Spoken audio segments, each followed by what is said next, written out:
ایک مرتبہ حضرت خضر علیہ السلام دریا کے کنارے بیٹھے تھے۔ اتنے میں کسی سائل نے آ کر ان سے سوال کیا کہ میں آپ سے اللہ کے واسطے سوال کرتا ہوں، مجھے عنایت فرمائیے۔ یہ سن کر حضرت خضر علیہ السلام پر بے ہوشی طاری ہو گئی۔ جب کچھ ہوش ہوا تو فرمانے لگے، بھائی میں تو صرف اپنی جان اور مال کا مالک ہوں، تم نے مجھ سے اللہ کے واسطے سوال کیا ہے، لہٰذا میں اپنی جان اور ذات تمہارے حوالے کرتا ہوں، تم جس طرح چاہو اس کو استعمال میں لاؤ، بازار میں فروخت کر کے اس کی قیمت سے فائدہ اٹھاؤ۔ چنانچہ سائل ان کو بازار لے گیا اور ایک شخص سائمہ بن ارکم کے ہاتھ ان کو فروخت کر دیا۔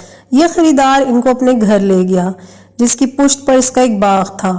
چنانچہ سائمہ نے حضرت خضر علیہ السلام کو ایک کدال دے کر کہا کہ اس سامنے والے پہاڑ جو 3 مربع میل رقبہ میں واقع تھا، مٹی کاٹ کاٹ کر باغ میں ڈالتے رہیں، اور یہ دے کر سائمہ اپنی کسی ضرورت سے کہیں چلا گیا اور حضرت خضر علیہ السلام اس پہاڑ سے مٹی کاٹ کاٹ کر باغ میں ڈالنے لگے۔ جب سائمہ واپس آیا تو اس نے گھر والوں سے دریافت کیا، تم نے غلام کو کھانا بھی کھلایا یا نہیں؟ گھر والوں نے جواب دیا کہ ہمیں معلوم نہیں غلام کہاں ہے۔ یہ سن کر جب سائمہ خود کھانا لے کر باغ میں آیا تو اس نے دیکھا کہ وہ غلام یعنی حضرت خضر علیہ السلام تمام پہاڑ کی مٹی کاٹ کر ڈال چکے تھے اور اپنے کام سے فارغ ہو کر اپنے مولا حقیقی کی عبادت میں مصروف تھے۔ یہ دیکھ کر سائمہ کو بڑا تعجب ہوا۔ اس نے دریافت کیا، یہ تو بتائیے کہ آپ کون ہیں؟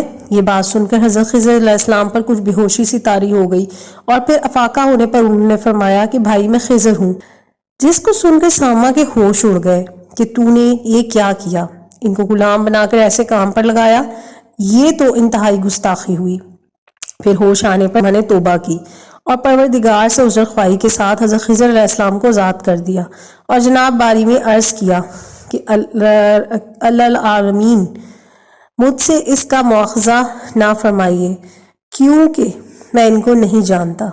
اس کے بعد جب حضرت خضر علیہ السلام نے دعا فرمائی، سجدہ شکر بجا لائے کہ اے میرے پروردگار، میں تیرے ہی حق میں غلام بنا اور تیرے ہی حق میں آزاد ہوا، اس پر تیرا شکر گزار ہوں۔ بعد ازاں واپسی کی اجازت لے کر جب دریا پر واپس آئے تو دیکھا ایک شخص کھڑا دعا مانگ رہا ہے کہ اے میرے رب، حضرت خضر علیہ السلام کو غلامی سے رہائی عطا فرما دے اور ان کی توبہ قبول فرما لے۔ حضرت خضر علیہ السلام نے یہ دیکھ کر اس شخص سے دریافت کیا کہ آخر تو کون ہے؟ تو اس شخص نے بتایا کہ میں تو شازون ہوں، آپ کون ہیں؟ انہوں نے فرمایا کہ میں خضر ہوں۔ اس کے بعد شازون نے کہا، اے خضر، تم نے اپنے لیے رہنے کا مکان بنا کر دنیا طلب کی ہے، کیونکہ حضرت خضر علیہ السلام کا دریا کے کنارے پر ایک عبادت خانہ تھا۔ بس یہ سن کر وہ فوراً میدان میں نکلا اور وہیں اللہ کی عبادت میں مصروف ہو گئے۔ اس کے بعد حضرت خضر علیہ السلام نے اسی جگہ لگایا اور اس کے سائے میں عبادت شروع کی تو آواز آئی، اے خضر، جب تم نے درخت کا سائے میں سجدہ کیا تو تم نے دنیا کو آخرت پر ترجیح دی۔ مجھے اپنی عزت اور جلال کی قسم ہے، مجھے کی محبت میں رضامندی نہیں ہے۔ اس کے بعد حضرت خضر علیہ السلام نے شازون فرشتے سے کہا کہ اے شازون، دعا کرو کہ اللہ تعالیٰ میری توبہ قبول فرمائے۔ چنانچہ شازون نے دعا کی اور اللہ تعالیٰ نے شازون کی برکت سے حضرت خضر علیہ السلام کی توبہ قبول کی۔